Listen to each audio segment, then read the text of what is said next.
Assalamualaikum Assalamualaikum warahmatullahi ta'ala wabarakatuh. Al-Fatihah. A'udzu billahi minasyaitonir rajim. Bismillahirrahmanirrahim. Alhamdulillahi rabbil alamin, arrahmanir rahim, maliki yaumiddin. Iyyaka na'budu wa iyyaka nasta'in. Ihdinas siratal mustaqim. Siratal ladzina an'amta 'alaihim ghairil maghdubi 'alaihim waladdallin.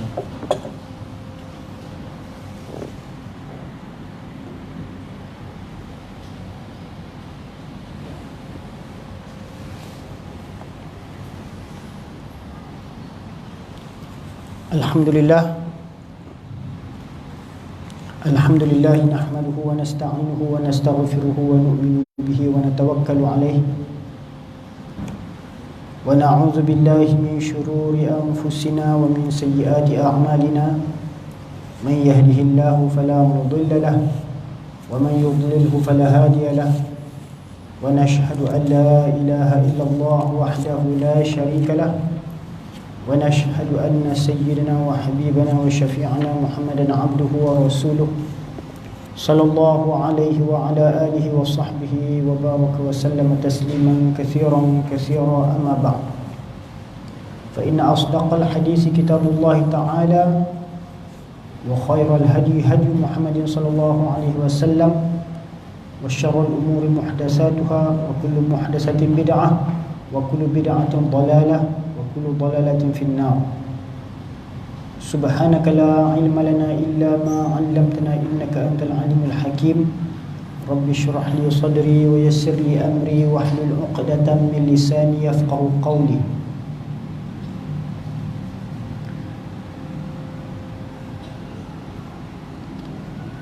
قال المؤلف رحمه الله تعالى ونفعنا بعلومه آمين. Telah berkata pengarang kitab Al-Jawharul Mawhub wa Munabbihatil Qulub, iaitu bagi al-alim al-allamah Al-Syekh Ali bin Abdul Rahman Al-Kalantani rahimahullah ta'ala, yang mana kita sampai pada bab yang ke-16 daripada kitab ini, pada menyatakan tentang fadilat zakat.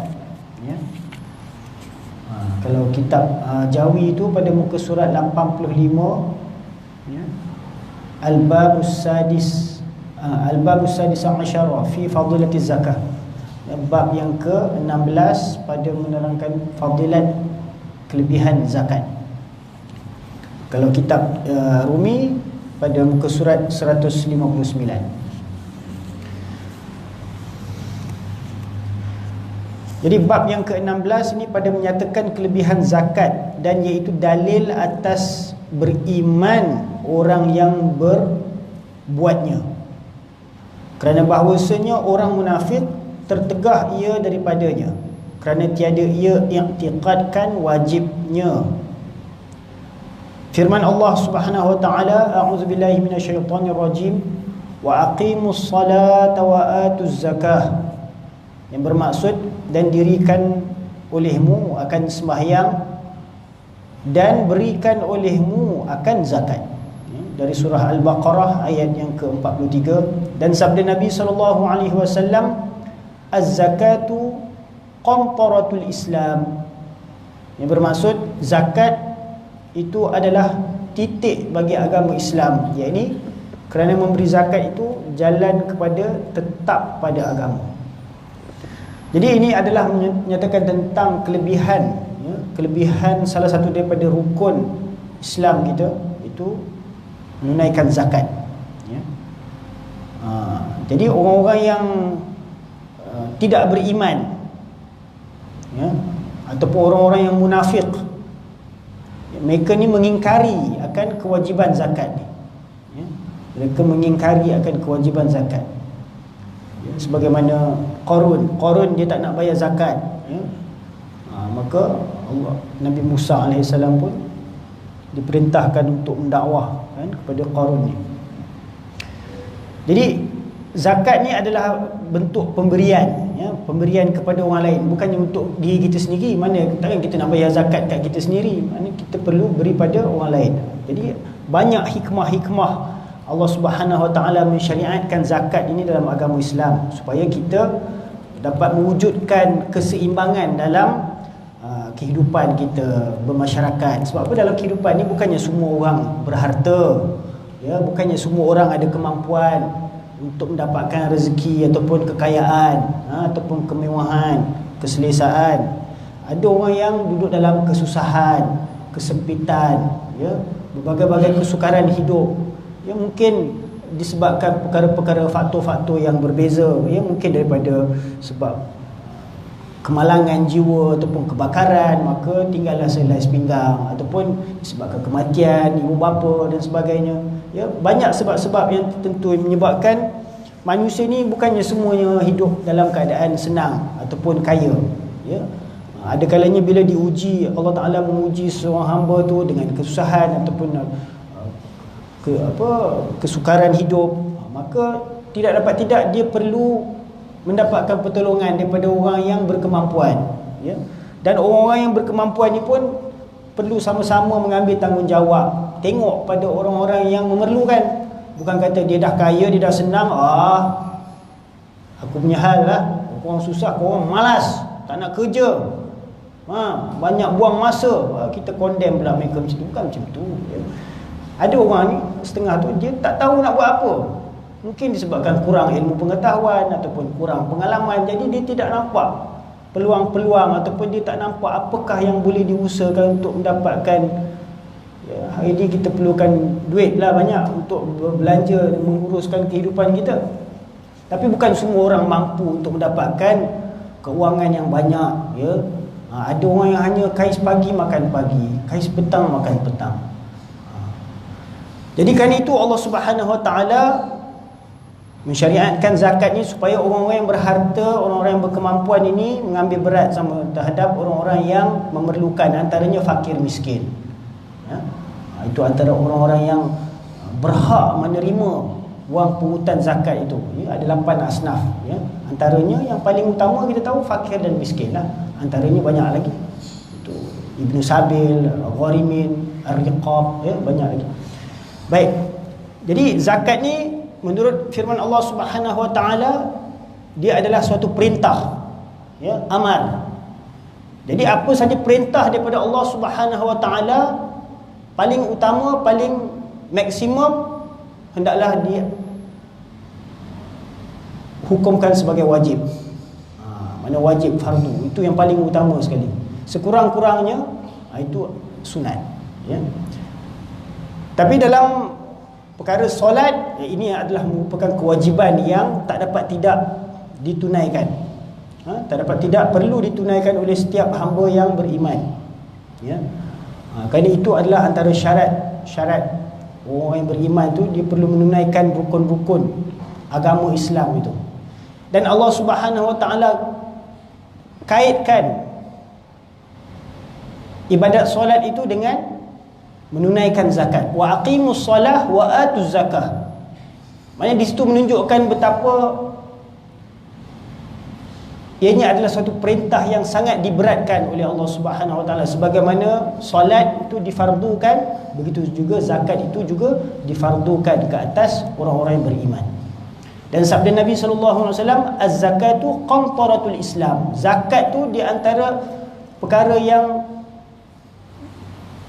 membuatkan seorang tu menjadi seorang Islam yang sempurna, maksudnya, ya. Sebab kalau kita sebagai orang Islam sahaja, hanya beriman saja dan sembahyang saja tapi tak menunaikan zakat, ya, maka itu tidak akan membawa kita mencapai kesempurnaan sebagai orang Islam. Tak bolehlah kita nak kata dia terkeluar daripada Islam pula, Tapi kalau dia mengingkari akan kewajiban zakat, dia kata zakat-zakat ni semua tak payah, ni semua, itu dah jadi terkeluar daripada agama Islam, ya. Itu nak kena jaga. Kalau dia tak mampu, dia tak bayar zakat, ya, itu dah lain cerita, ya. Ataupun dia tak bayar zakat sebab dia malas ke apa ke, tapi dia tidak mengingkari tentang kewajiban zakat, itu masih lagi dalam Islam, tapi berdosalah tak bayar zakat, ya. Tapi kalau dia mengingkari, dia kata zakat-zakat ni semua tak payah, maknanya dia telah mengingkari satu rukun daripada rukun agama Islam, boleh menyebabkan dia terkeluar daripada agama Islam. Dan lagi sabda Nabi SAW, apabila engkau tunaikan zakat harta kamu, maka bahawasanya telah engkau hilangkan daripada kamu akan kejahatannya. Dan demikian lagi, tiada melentangkan bagi harta yang dikeluarkan zakat itu suatu daripada kebinasaan dan hilang.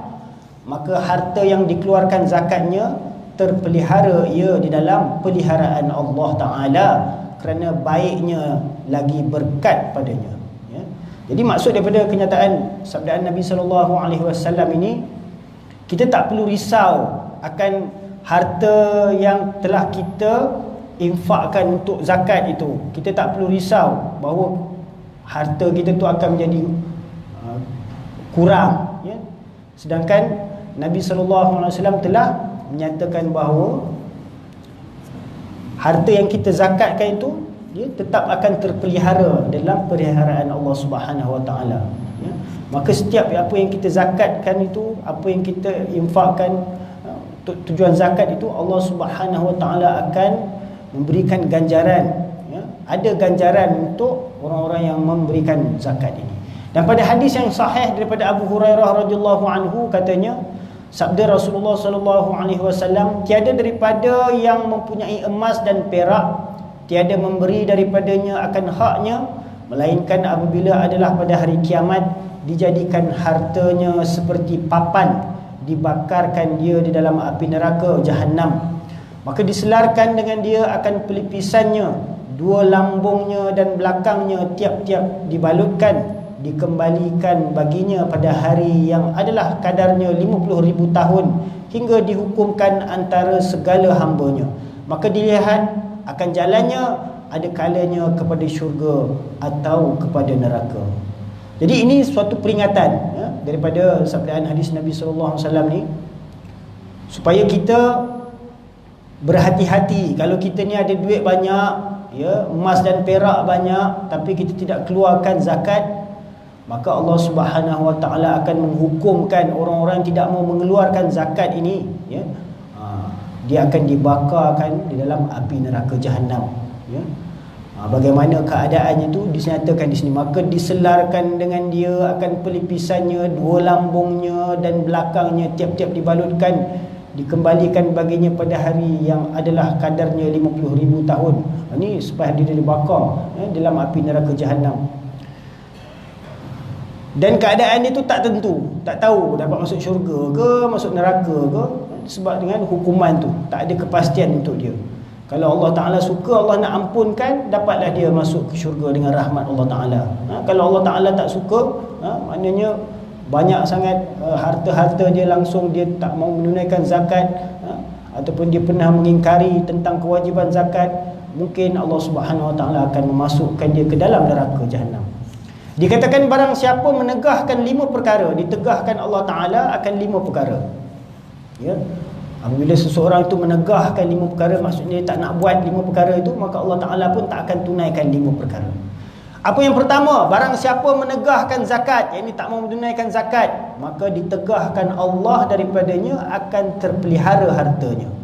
Maknanya kalau dia tak nak bayar zakat, ada kemungkinan, ya, Allah Subhanahu Wa Ta'ala nanti akan menimpakan sesuatu musibah ke atas hartanya. Mungkin akan berlaku kecurian, ataupun mungkin berlaku kebakaran, mungkin orang datang rompak ke, samun ke, atau apa-apa saja musibah boleh berlaku. Kalau Allah Ta'ala nak uji seorang hambanya itu, yang tak nak bayar zakat, maka Allah Ta'ala akan musnahkan harta-hartanya, tidak akan terpelihara. Dan yang kedua, barang siapa menegahkan sedekah, ditegahkan Allah daripadanya akan afiat. Ini kalau tak nak bayar sedekah, tak nak bagi sedekah, maka mungkin dia tu akan selalu mengalami macam-macam penyakit. Kadang-kadang penyakit kronik, kadang-kadang penyakit yang tak ada ubat. Dia sebab apa? Sedekah ni dia antara penyembuh, ubat, ya, untuk kalau penyakit-penyakit yang tak ada penyakit, tak ada ubat. Sedekah tu dia adalah merupakan suatu penyembuhan juga. Sebab apa? Semua penyakit tu bersumber daripada jiwa rohani, ya, yang ada macam-macam kerisauan, kebimbangan, ya. Jadi apabila dengan menunaikan sedekah itu, dia akan dapat menghilangkan berbagai-bagai penyakit-penyakit, ya, rohaniah ni. Jadi barang siapa menegahkan sedekah, ditegahkan Allah daripadanya akan afiat. Mana siapa yang tak nak bagi sedekah, tak suka bagi sedekah, mungkin Allah Ta'ala akan mengujinya dengan berbagai-bagai penyakit. Dan yang ketiga, barang siapa menegahkan usyur. Usyur ni zakat untuk tumbuh-tumbuhan, 1/10. Ditegahkan daripadanya akan berkat pada buahnya. Jadi dia ada menanam macam-macam pohon-pohon, buah-buahan, tumbuh-tumbuhan. Maka hasil daripada pertaniannya itu hendaklah juga dikeluarkan zakat. Dan yang keempat, barang siapa menegahkan doa, yakni tak mau berdoa, tak nak memohon kepada Allah Subhanahu Wa Taala, maka sebagai balasannya ditegahkannya daripada perkenannya. Mana Allah Ta'ala pun tak akan memperkenankan apa jua permintaannya. Sebab doa pun tak nak, menyombongkan diri dengan Allah Ta'ala, tak nak meminta, tak nak memohon, tak nak bermunajat. Maka Allah Ta'ala pun menegah segala apa yang dikehendakinya, ditegahkannya daripada perkenannya. Dan yang kelima, barang siapa memudahkan dengan sembahyang dan meringankan dia, ditegahkan dia tatkala mati daripada berkata la ilaha illallah. Na'udzubillah min zalik. Ini kalau siapa yang meringan-ringankan urusan solat, meringan-ringankan urusan solat, maka dikhawatiri pada saat akhir kalamnya ketika nak mati, dia tidak akan dapat mengucap kalimah la ilaha illallah. Jadi kerana itu kita kena sentiasa mengingatkan diri kita, ahli keluarga kita, supaya sentiasa memelihara solat, khasnya di awal-awal waktu sebaik-baiknya, berjemaah. Dan sabda Nabi SAW, az-zakatu tuhrul iman. Zakat itu sebagai tuhru. Tuhru itu maksudnya taharah lah, maksudnya suci, menyucikan. Az-zakatu tuhrul iman. Zakat itu akan membersihkan iman. Jadi di sini kita dapat pemahaman bahawa zakat itu di samping menjadi titik kesempurnaan bagi agama Islam, zakat juga akan dapat membersihkan keimanan seseorang itu, daripada perasaan takabur, perasaan sombong. Bila dah duit banyak, harta dah melimpah ruah, sombonglah dengan orang. Dulu time miskin tak sombong, bila dah kaya tu dia sombong. Ini semua sebab usaha aku rajin berusaha. Jadi dia bangga, bongkak, sombong dia mula timbul. Jadi dengan memberikan zakat itu akan mentawadukkan dia balik, supaya dia ada rasa, aku dulu pun pernah susah juga, aku dulu pun pernah memerlukan bantuan juga. Jadi dia akan cari orang-orang yang susah, dia akan cari orang-orang yang memerlukan, untuk memberikan sedekah ataupun zakat. Jadi panggilan bagi orang yang mengeluarkan zakat dan orang yang tidak mengeluarkannya. Jadi apa istilah-istilah yang digunakan untuk orang-orang yang mengeluarkan zakat ni dan orang-orang yang tidak mahu mengeluarkannya? Orang yang tak nak bagi zakat pun ada nama-nama khas untuk dia, Dan sabda Nabi SAW, barang siapa menunaikan zakat hartanya dengan sempurna, lagi dengan baik nafsunya, dinamakan dia sebagai, pada langit dunia dinamakannya sebagai karim. Karim maksudnya orang yang mulia. Sebab apa? Dia suka memberikan infak. Dan yang pada langit kedua dinamakannya sebagai jawad, sebagai orang yang pemurah, Dan pada langit yang ketiga dinamakannya sebagai muti'. Muti' ni maksudnya orang yang berbuat taat. Dan pada langit yang keempat dinamakannya sebagai sakhi. Maksudnya apa di sini? Mana ada orang duduk dekat langit kedua, ketiga, keempat, kelima ni? Tak ada. Ni di kalangan para malaikat. Malaikat yang di langit tu mengenali yang di bumi ni dengan nama-nama ni, maksudnya. Kalau di bumi ni seorang tu dia suka bersedekah, berzakat, bagi infak jalan Allah, maka malaikat di langit yang pertama tu kenal dia dengan nama apa? Ini yang dimaksudkan di sini. Pada langit yang keempat dia dikenali dia sebagai sakhi. Pada langit yang kelima dikenali dia sebagai makbul. Dan pada langit yang keenam dikenali dia sebagai mahfuz. Dan pada langit yang ketujuh sebagai maghfur. Dan pada atas arash dikenali sebagai Habibullah. Jadi di sisi Allah Subhanahu Wa Taala, Allah Subhanahu Wa Taala menganggap orang yang mengeluarkan zakat ni sebagai kekasih-kekasih dia. Dan barang siapa tiada menunaikan zakat hartanya, dinamakan dia pada langit dunia ni, malaikat-malaikat, bukan kata malaikat je, manusia-manusia pun kenal dia dengan nama. Kalau dia bawa balik haji, haji bakhil. Kalau belum pergi haji lagi, nama dia bakhil saja, ya. Dan pada langit yang kedua, syahihan, maksudnya yang sangat bakhil, bakhil sangatlah, kedekut sangat, ya. Dan pada langit yang ketiga, mumsikan, yakni maknanya matahari dan memegang. Dan pada langit yang keempat dinamakan dia sebagai maftunan, yang kena fitnah, ya. Dengan harta-harta dia tu, dia difitnah dengan macam-macam kesusahan. Dan pada langit yang kelima dikenali dia sebagai apa? Asi. Asi ni maksudnya orang yang melakukan maksiat, yang bermaksiat. Dan pada langit yang keenam, manu'an, manzu'al barakah, yakni yang menegahkan kebajikan dan dihilangkan berkatnya. Maknanya walaupun dia harta banyak, ya, tapi tak ada kebajikan yang dia dapat buat. Jangan kata nak sedekah, nak infak apa untuk apa, orang buka puasa ke bulan Ramadan apa, tak adanya, ya, tak ada masa nak bagi, ya. Sebab apa? Kedekut sangat. Dan berkat hartanya pun tak ada. Walaupun hartanya banyak, tapi tak dapat nak disalurkan pada amalan-amalan kebajikan, ya.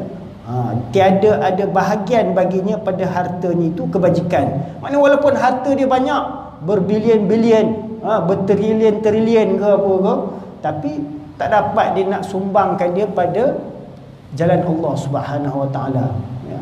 Seperti ibarat contoh bina masjid ke, buat madrasah ke, ataupun apa-apa kebajikan-kebajikan, ya, untuk anak-anak yatim ke, untuk orang tua ke, fakir miskin ke, tak adanya walaupun duit dia banyak. Jadi itu Allah Subhanahu Wa Taala tarik keberkatan dia disebabkan kebakhilannya itu.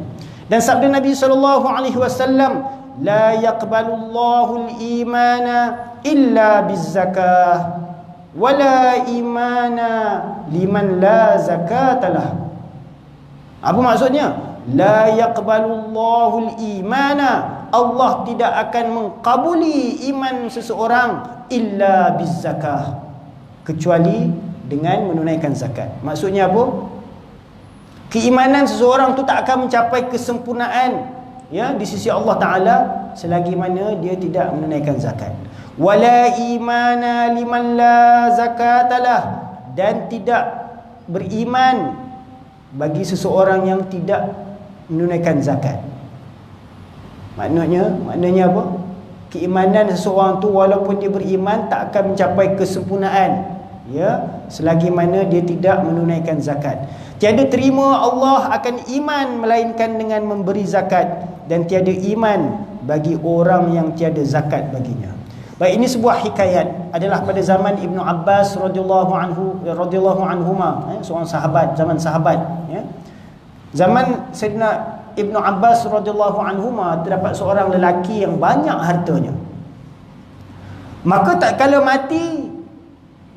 matinya digalikan kubur hendak tanam makan dia. Ya, waktu hidup tu dia memang dikenalilah sebagai orang yang berharta, banyak harta, hartawan, ya. Dan ketika matinya digalikan kubur nak tanam dia. Maka tukang-tukang gali kubur ni pun galilah kubur. Gali-gali punya gali, maka didapatkan padanya ular yang amat besar. Jadi paniklah orang tukang gali kubur ni, ya. Maka mengkhabarkan mereka itu akan Abdullah bin Abbas. Pergi buat laporan, bagi tahu pada sahabat ni, Sayyidina Abdullah bin Abbas ni radhiyallahu anhu, dengan keadaan hal demikian itu. Maka katanya gali pada tempat lain, tengok tempat lain pula, gali kat tempat lain pula. Mungkin kat tanah tu dah memang sarang ular ke, mana tu tahu kan. Gali tempat lain pula, maka digalinya, maka didapat akan ular ada padanya. Digali tempat lain pun ada ular juga.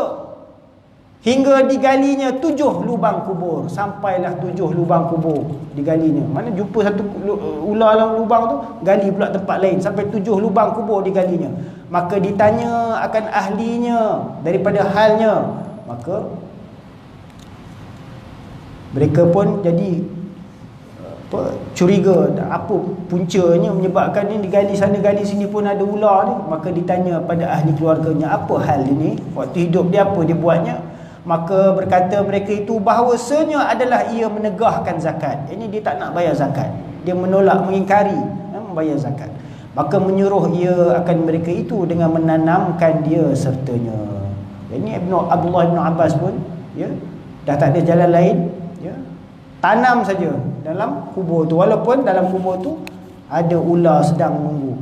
Dan demikian lagi dihikayatkan oleh orang yang kepercayaan di sisi Baitullah, maksudnya orang yang menjaga, berkhidmat kepada Baitullah tu, bahawasanya seorang lelaki berkirim akan seorang lelaki 200 dinar. Ini hikayat ni daripada orang yang menjaga Baitullah tu, orang yang jaga Kaabah tu. Dia cerita bahawasanya ada seorang lelaki berkirim 200 dinar kepada seorang lelaki lagi, dikirim 200 dinar. Dinar ni emas, wang emas. Kalau dirham tu wang perak. Kemudian mati lelaki yang berkirim itu.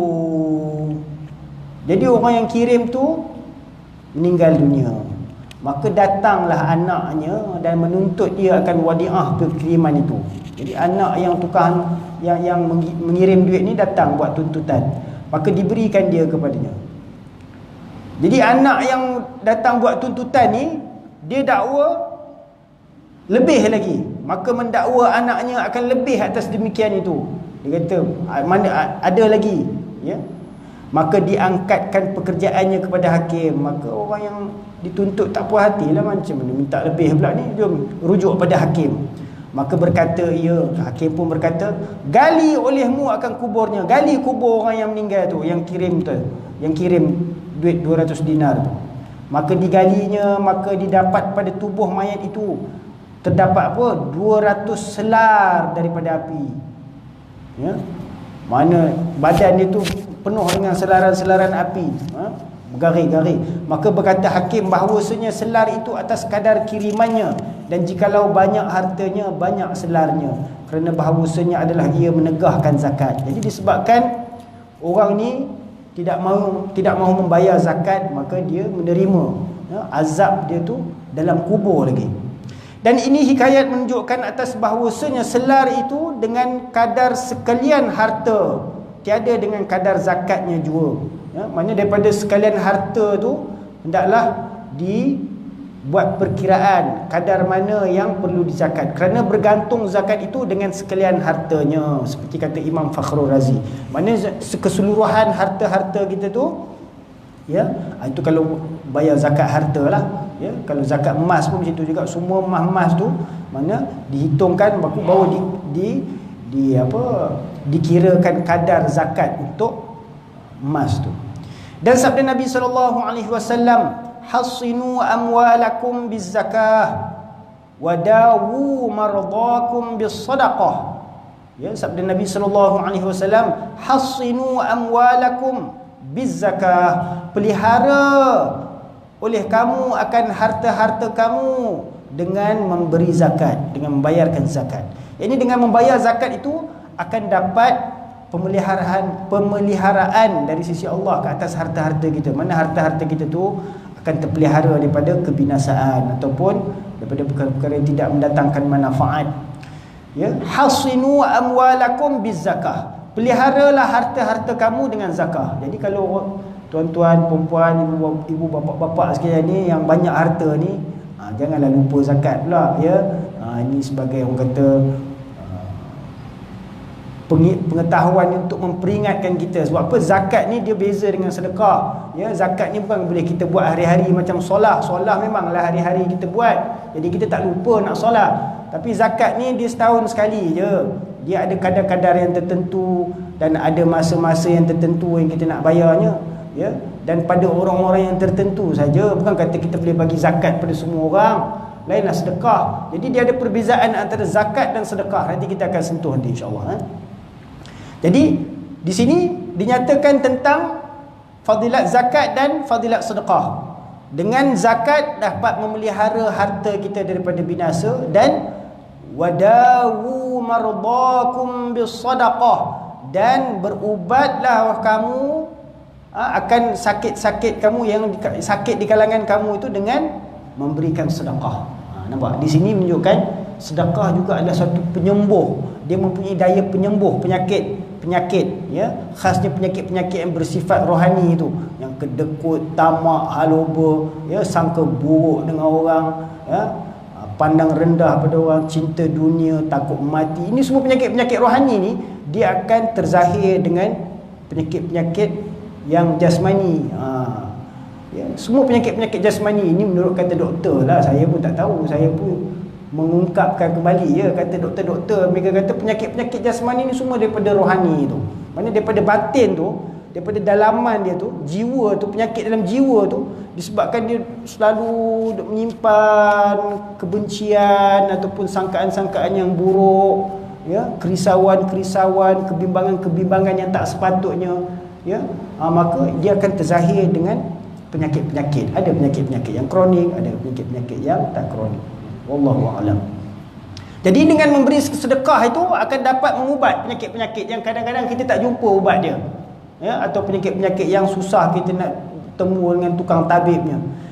Yakni kerana bahawasanya ia terlebih manfaat daripada ubat yang hissi, yakni ubat yang zahir atau ubat yang dapat dirasa. Dan sediakan olehmu bagi bala itu akan doa, yakni kerana bahawasanya ia mengangkatkan dia. Jadi kalau zakat itu dapat memelihara harta kita, menyucikan harta kita, dengan sedekah itu akan dapat mengubati penyakit-penyakit di kalangan kita. Dan di sana ada satu lagi, iaitu doa, ya. Doa ini akan dapat mengangkatkan segala bala dan musibah, ya. Doa ni satu senjata juga untuk orang beriman, ya. Dia dapat mengangkat segala bala dan musibah. Ya, kalau kita menghadapi musibah, contohnya kemarau panjang ke, ataupun apa-apa saja musibah, ya, bala, ya, Allah Subhanahu Wa Taala akan mengangkat bala-bala tu dengan perantaraan doa, ya. Sebab tu ada doa tolak bala, ya, ada doa untuk menghindarkan bala. Sebab tu dengan doa itu akan dapat mengangkatkan bala-bala dan musibah dengan izin Allah Subhanahu Wa Taala. Riwayat daripada Abu Hurairah radhiyallahu anhu, sabda Nabi SAW, tiada kurang harta daripada sedekah dan tiada memaaf oleh seorang daripada orang yang menzalim akan dia, melainkan ditambahi Allah dengan dia akan ketinggiannya, dan tiada tawaduk seorang melainkan diangkatkan Allah akan darjatnya. Ini apa maksudnya? Seseorang yang sentiasa menginfakkan hartanya pada jalan Allah, ya, bersedekah, ya, harta dia tak akan kurang, ya. Allah Ta'ala tetap akan tambahkan dia rezeki, harta-harta, ya, supaya dia dapat melakukan lagi kebajikan-kebajikan, memberi sedekah itu. Dan seorang yang sentiasa memaafkan, ya, maka Allah Subhanahu Wa Taala akan menambahkan lagi ketinggiannya, kemuliaan seseorang yang suka memaafkan. Ya, orang dah buat salah kat kita, ya, tapi kita maafkan, aku maafkan kau, ya. Jadi dengan kita memaafkan kesalahan-kesalahan orang yang menzalimi kita, ya, maka Allah Ta'ala akan beri ketinggian darjat, martabat, ya. Dan satu lagi, dan tiada tawaduk seorang melainkan diangkatkan Allah akan darjatnya. Jadi kita apabila merendahkan diri, ya, nak merendahkan diri ni pun ada tempat-tempat dia. Bukan dengan semua orang kita nak merendahkan diri. Dengan orang kafir pun kita nak merendahkan diri, apa halnya? Sampai dihina kita, agama kita ni apa semua, kita nak rendahkan diri dengan dia? Tak. Merendahkan diri ni ada pada tempat-tempat dia. Khasnya dengan Allah Ta'ala memanglah kita kena rendahkan diri. Takkan kita dengan Allah Ta'ala pun nak membesarkan diri, ya tak? Kemudian dengan siapa lagi kita nak kena merendahkan diri? Dengan orang-orang yang lebih tua daripada kita, ya, ibu bapa kita, ya, orang-orang tua. Jadi kita kena rendahkan diri. Dan siapa lagi yang kita kena rendahkan diri?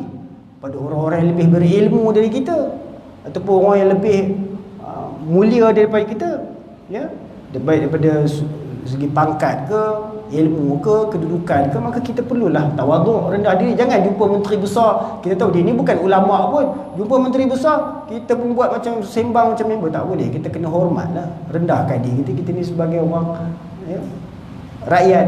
Itu ibaratnya lah, ya. Jadi ibarat di mana kita apabila kita bertawaduk ni, apa natijahnya? natijahnya apabila kita merendahkan diri ini sesuai pada tempatnya, maka Allah Ta'ala akan angkatkan darjat. Man tawaddu'a lillah rafa'ahu Allah. Barang siapa yang bertawaduk kerana Allah Ta'ala, nescaya Allah Ta'ala akan mengangkat darjat. Riwayat daripada Ibnu Buraidah, daripada bapanya, daripada Nabi SAW, sabdanya, tiada membinasa kaum akan janji melainkan dibala dengan mereka itu oleh Allah Ta'ala dengan berbunuh-bunuh. Dan tiada nyata fahisyah kejahatan pada kaum melainkan mengerasi Allah Ta'ala atas mereka itu dengan mati terkejut. Dan tiada menegah kaum akan zakat melainkan dihabaskan, yakni ditahankan oleh Allah Ta'ala daripada mereka itu akan hujan. Jadi apa maknanya? Ya, daripada keterangan hadis ini, sabda Nabi SAW, tiada membinasa kaum akan janji melainkan dibala dengan mereka itu oleh Allah Ta'ala dengan berbunuh-bunuh. Ini yang perlu kita risaukan sangat, ya. Kalau kita tak nak berlaku fitnah yang hebat sampai berlaku pembunuhan berleluasa, maka janganlah kita mengabaikan janji-janji yang kita dah buat. Itu peringatan dia, ya. Sebab apa? Kalau kita dah berjanji dengan orang, katakanlah ni secara tahap individu, kita dah berjanji dengan orang tu, janji punya janji, tiba-tiba kita mungkir janji, maka dengan orang yang kita berjanji tu dia mesti akan timbul rasa tak puas hati. Macam mana dia dulu dah janji dengan aku macam lain, tiba-tiba dia mungkir pula janji. Jadi akan menimbulkan rasa tak puas hati, betul tak? Kalau janji tu janji yang sangat besar sehingga boleh menyebabkan dulu kau dah janji, boleh bergaduh pun ada. Ya, kalau dah menyebabkan lagi perkara-perkara yang lebih halus, itu yang boleh berlaku sampai berbunuh-bunuhan. Ya, tu kita jangan main-main janji. Itu kalau antara tahap individu sama individu pun boleh berlaku pembunuhan. Ya, kalau dah berlaku antara satu kaum dengan satu kaum, satu kelompok dengan satu kelompok, satu parti dengan satu parti, masing-masing buat janji tapi tak tunaikan, apa akan berlaku pada perasaan orang yang dijanjikan ni? Dulu janji lain, sekarang apa sudah berlaku? Ini yang berlaku hari ni. Orang tak puas hati, kita mana janji dulu? Dulu janji macam sembang, macam pokok nak tumbang, gajah pun boleh terbang. Tapi bila sampai keadaan dia, mana janji? Janji tinggal janji. Ini boleh menyebabkan apa? Mudarat dia. Ya, kalau orang yang diberikan janji ni tak puas hati, boleh berlaku macam-macam. Ya, orang kata kerosakan ataupun boleh berlaku macam-macam pemusuhan boleh berlaku sehingga sampai tahap berbunuh-bunuhan. Ini yang Nabi SAW sebut, tiada membinasa kaum akan janji, yakni dia tidak menunaikan janji itu, memungkiri janji-janji yang diberikan. Maknanya orang yang berkuasa itu menjanjikan sesuatu kepada orang yang tak ada kuasa ni, pada orang kebanyakan ni, ya, tapi janji itu tak ditepati, maka akan berlaku orang-orang yang bawahannya akan memberontak disebabkan ni janji dulu kamu dah beri janji kepada kami. Maka akan berlaku perkara-perkara yang seumpama ni. Itu yang Nabi SAW nyatakan, tiada membinasa kaum akan janji melainkan dibala dengan mereka itu oleh Allah Ta'ala dengan berbunuh-bunuh. Ini kita kena jaga-jaga, peringatkan orang-orang yang di atas tu supaya jangan berjanji benda-benda yang tak mampu ditunaikan. Dan tiada nyata fahisyah, yakni kemaksiatan, kejahatan, ya. Kalau dah berlaku kejahatan, kemaksiatan itu secara berleluasa sehingga nyata, terbuka, ya, tak ada lagi dalam keadaan tertutup, ya, bertelanjang habis sampai semua yang buka aurat semua sampai dah jadi tatapan khalayak ramai dah, ya, tak ada lagi selindung-selindung, dah macam-macam kejahatan berlaku berleluasa, ya, maka tiada nyata fahisyah kejahatan pada kaum melainkan mengerasi Allah Ta'ala atas mereka itu dengan mati terkejut. Mana Allah Ta'ala boleh timpakan, ya, musibah yang menyebabkan semua penduduk kaum itu boleh mati dalam keadaan terkejut, tiba-tiba berlaku. Contohnya macam apa? Keadaan tsunami berlaku ataupun gempa bumi berlaku, ya. Macam-macam lah Allah Ta'ala kalau dia nak buat, dia boleh guna tanah, air, api, angin ni semua untuk binasakan kaum ni. Ya. Ya. Mana tak ada masa nak buat persiapan nak mati dah. Semua mati terkejut tiba-tiba, habis, runtuh habis semua. Ya. Tiba-tiba tenggelam habis semua. Tak sempat nak buat persediaan nak mati, kata nak beli kain kapan ke apa semua, tak sempat dah. Semua mati terkejut. Jangan kata yang tak ada penyakit pun tiba-tiba terus mati je. Ya. Biasa kalau nak mati tu dia step-step, dia ada sakit dulu, batuk-batuk, lepas tu sampai tak larat, dah semput habis semua, baru dah kesudahannya tu hilang nyawa. Ya. Ini semua tiba-tiba je. Ini sakit apa ni? Tak tahu. Tiba-tiba sakit mati. Mungkin sebab aksiden, kemalangan, apa saja Allah Ta'ala boleh buat. Ya. Dan tiada menegah kaum akan zakat melainkan dihabaskan, ditahankan oleh Allah Ta'ala daripada mereka itu akan hujan. Mana kalau sesuatu kaum, sebuah kaum tu, sebuah penduduk, satu tempat itu tak mau menunaikan zakat, tidak mau mengeluarkan zakat, maka Allah Ta'ala akan menahan hujan sehingga akan berlaku kemarau, ya, kesusahan apabila tidak ada keperluan air. Dan tiada menegah kaum akan zakat melainkan ditahankan oleh Allah Ta'ala daripada mereka itu akan hujan. Dan sabda Rasulullah SAW, turun daripada langit tiap-tiap hari 72 laknat. Ya, setiap hari ini turun daripada langit, ada rahmat, ada laknat. Ya. Mana daripada langit ni, mana daripada sisi Allah Ta'ala, Allah Ta'ala turunkan ke atas makhluk-makhluk atas muka bumi ni, ada rahmat pun ada, ya, laknat pun ada. Kalau rahmat tu untuk orang-orang yang macam mana? Orang yang beriman lah, ya. Orang tak beriman nak dapat rahmat apa? Orang yang beriman dia akan mendapat rahmat, ya. Bahagian yang besar daripada rahmat tu Allah Ta'ala akan berikan kepada orang-orang yang menuntut ilmu dan mengajarkan ilmu pengetahuan, ya. Dan sebahagian kecil untuk orang beriman yang awam ni. Di samping itu juga bukan kata rahmat je, laknat pun Allah Ta'ala turunkan juga atas muka bumi ni setiap hari. Turun daripada langit tiap-tiap hari 72 laknat. Kepada siapa laknat-laknat ini? Satu daripadanya atas Yahudi, dan satu daripadanya atas Nasrani. Mana untuk orang Yahudi dan Nasrani ni Allah akan menerima laknat tiap-tiap hari daripada sisi Allah Subhanahu Wa Ta'ala. Satu untuk orang Yahudi, satu laknat untuk orang Nasrani. Lagi 70 laknat untuk siapa?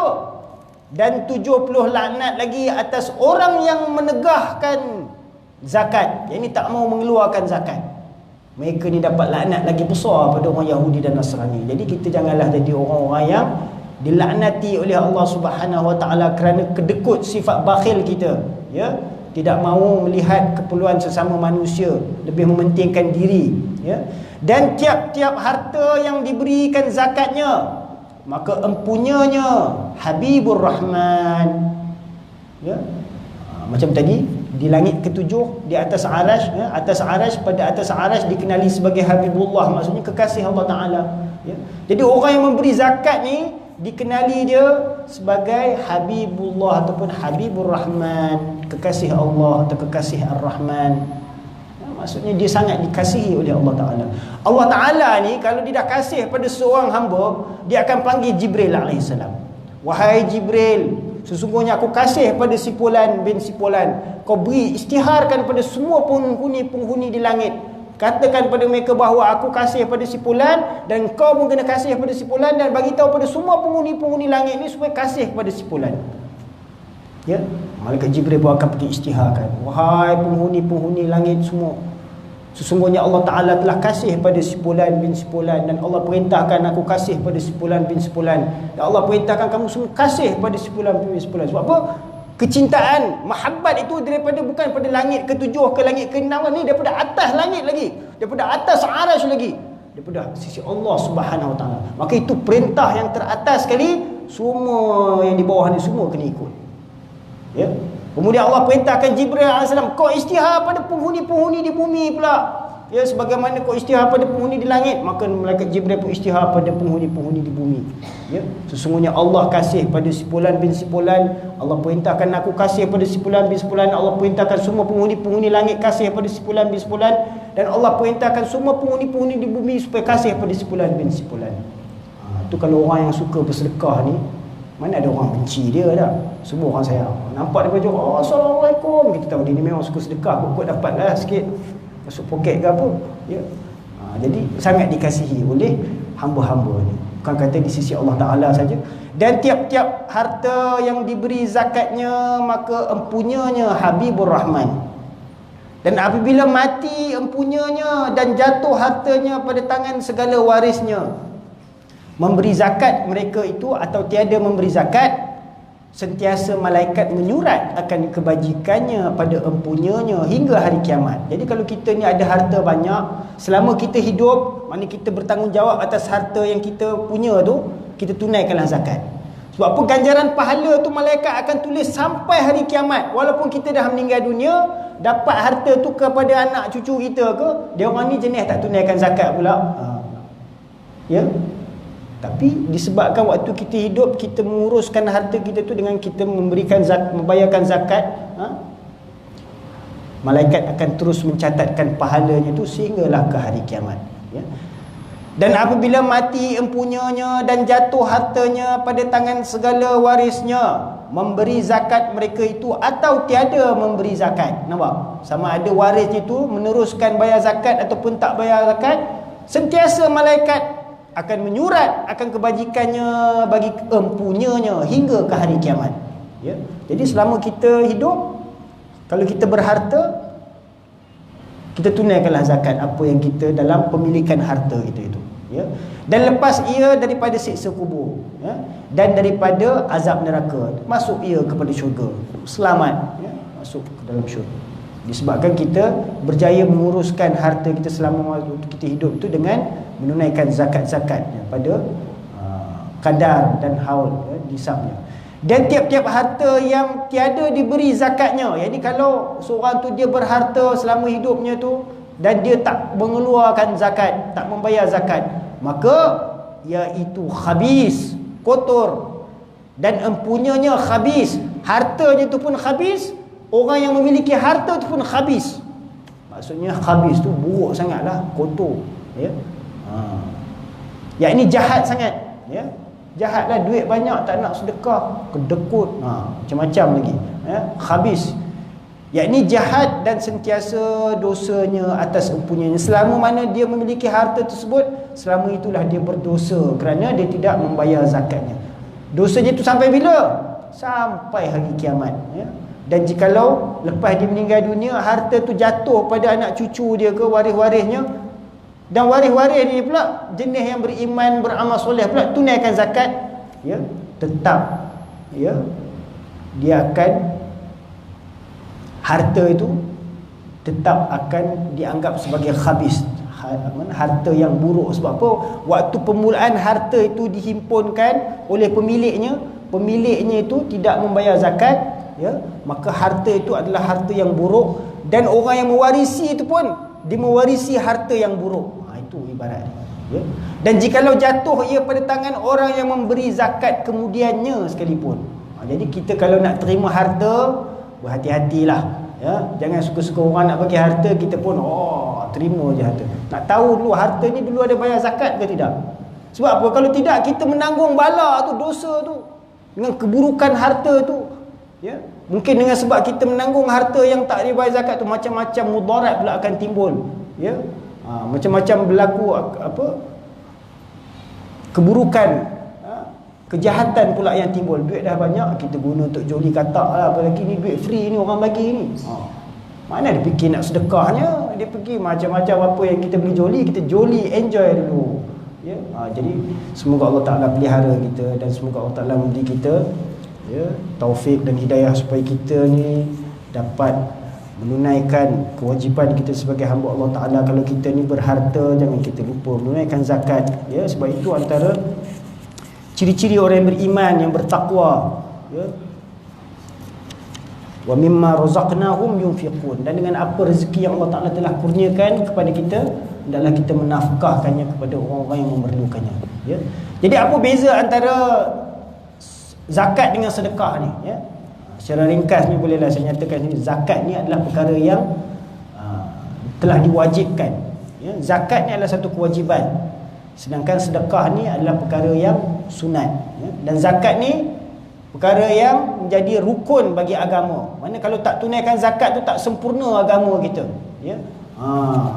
Tak sempurna iman kita kalau kita tak menunaikan zakat ni, ya. Sedangkan sedekah tu pula dia tidak termasuk dalam perkara yang jadi rukun. Kalau kita buat ke tak buat ke, kalau buat dapat pahala, tak buat tak dapat dosa, ya. Kemudian zakat ni dia ada kadar-kadar tertentu yang kita nak kena bayar. Bukan kata semua nak zakat tak, ya. Daripada harta kita tu ada perhitungan dia, kadar-kadar yang tertentu, ya. Sebanyak mana haiwan ternakan kita atau tumbuh-tumbuhan kita atau emas perak kita, perniagaan kita punya harta tu, dia ada kadar dia yang kita perlu, ya, perlu dihitung untuk membayarkan zakatnya. Bukan kata semua tu nak dizakatkan tak, ya. Dan berbanding dengan sedekah pula, sedekah ni dia tidak ada kadar-kadar yang tertentu. Sebanyak mana nak bagi sedekah boleh, ya. Sekurang-kurangnya apa yang mampulah. Walau sebelah biji tamar ke, ya. Ikut kemampuan kita.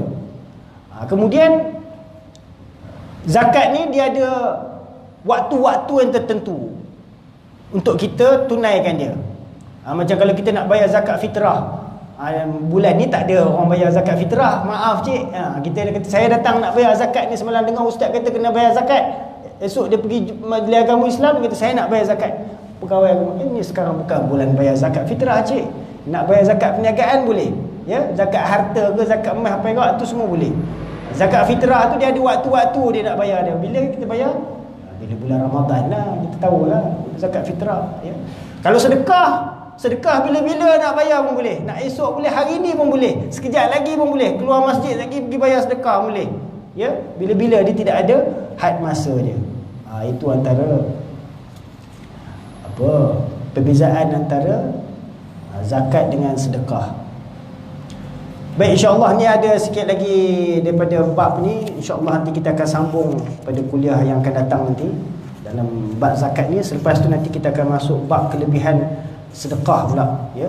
Jadi zakat dengan sedekah ni dia mirip antara satu sama lain, cuma beza dia itu yang tadi saya nyatakan. Zakat ni dia adalah wajib, ya, dan merupakan rukun bagi agama Islam, sedangkan sedekah ni dia adalah sunat dan bukan merupakan rukun bagi agama Islam, ya. Dan kalau sedekah, zakat ni dia ada kadar-kadar yang tertentu dan pada masa-masa yang tertentu, dan penerima-penerima pun hanya yang tertentu saja. Bukan kata semua orang boleh terima zakat, tak, ya. Dia ada 8 asnaf yang Allah Ta'ala dah tentukan yang boleh menerima zakat, ya. Selain daripada itu, mereka tu tak dikira sebagai asnaf, ya. Mana kita tak boleh nak tunaikan zakat pada orang yang selain daripada 8 asnaf tu. Berbanding dengan sedekah ni pula, nak bagi kat siapa-siapa pun boleh, ya. Dia tidak ada masalah. Jadi insya-Allah semoga apa yang baik itu daripada Allah Ta'ala, yang tak baik itu daripada kelemahan diri saya sendiri tu. Kalau ada apa-apa nak tanya, insya-Allah saya boleh buka satu soalan. Ada nak tanya pakcik-pakcik ke abang-abang? Tak ada. Faham semua insya-Allah. Jadi mudah-mudahan Allah Subhanahu Wa Taala bagi kita kefahaman dan kita dapat, ya, beramal, ya, dengan segala kebaikan-kebaikan yang kita dapat daripada pembacaan kita pada malam ni, insya-Allah, tentang kelebihan zakat ni, ya. Kalau zakat harta tu, kita ada harta, tunaikan zakat harta. Berapa banyak nak bagi tu, itu kena rujuk dengan pegawai majlis agama lah. Jangan tanya saya pula. Saya ni kira-kira tak apa pandai sangat. Jadi kalau nak kira tu semua, dia ada sukatan-sukatan kiraan dia tu, taksiran dia tu, kita kena rujuklah dengan, ya, lembaga zakat atau ni, pegawai-pegawai yang menguruskan pembayaran zakat tu. Baik kita nak bayar zakat harta ke, zakat perniagaan ke, ya, zakat emas perak ke, zakat harta karun kan, jumpa harta tersembunyi, harta apa, harta dalam tanah ke apa ke, ya. Kita nak bayar zakat tu semua kita rujuk dengan majlis agama Islam, insya-Allah, ya.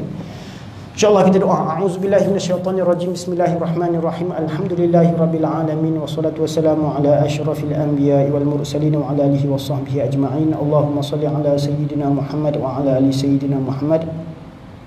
اللهم اغفر لنا ذنوبنا ولوالدينا وارحمهما كما ربيانا صغارا ولمشايخنا ولمعلمنا ولجميع المؤمنين والمؤمنات والمسلمين والمسلمات الأحياء منهم والأموات برحمتك يا أرحم الراحمين.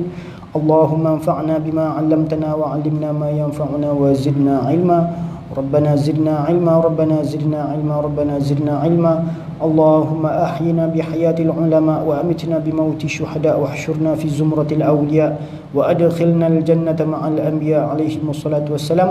ربنا آتنا في الدنيا حسنة وفي الآخرة حسنة وقنا عذاب النار. وصلى الله على سيدنا محمد وعلى آله وصحبه أجمعين. سبحان ربك رب العزة عما يصفون وسلام على المرسلين والحمد لله رب العالمين.